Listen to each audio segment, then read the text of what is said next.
Chama cha UDA kimeweka wazi kuwa kipo tayari kusimamisha waniaji wa nyadhifa tofauti katika maeneo tofauti hata ngome za chama cha ODM. Usemi huu ambao umepingwa vikali na viongozi wa chama cha ODM wamebaini kuwa hawatakubali ngome zao kunyakuliwa. Mary Kyalo na taarifa hili. Ndoa ya chama cha UDA na ODM imeonekana kuanza kuyumbayumba wakati ambao uchaguzi mkuu wa mwaka 2027 unazidi kukaribia. Viongozi kutoka mrengo wa chama cha UDA wakishikilia kuwa ni sharti chama chao kiwe na wawaniaji wa uongozi katika nyadhifa zote, hata katika maeneo ambayo yameonekana kuwa ngome ya chama cha ODM kwa muda mrefu. Mtu yoyote anataka kusimama katika ngome za UDA, tumemkaribisha asimame. Hakuna zoning tutakayomwambia mtu usije kusimama ndani ya ngome ya UDA, iwe ni Rift Valley, iwe ni mahali popote. Lakini na sisi pia hatutaki mtu yoyote atuzuie kusimama ngome ambayo na zita zao. Kama ngome ni yako, iko shida gani? Uko na hofu gani?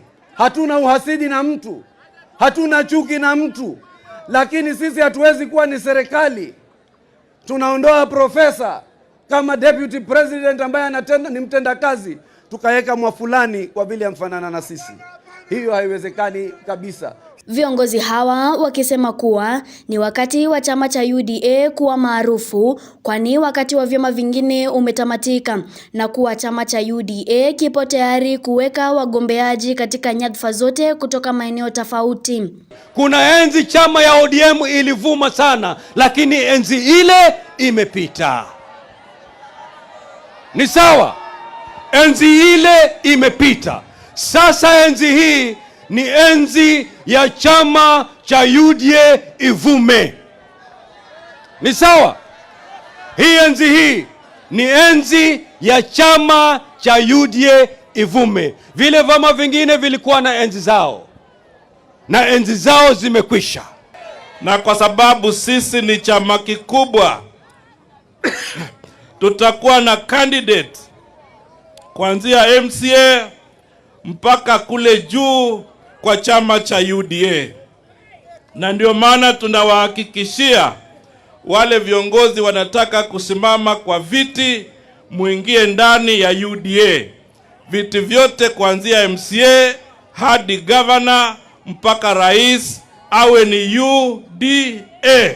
Viongozi katika chama cha ODM wakionekana kughadhabishwa na semi hizi, wakiweka wazi kuwa hawatokubali kama ngome zao kuchukuliwa na kuwa wapo tayari kusimamisha wawaniaji katika ngome zao.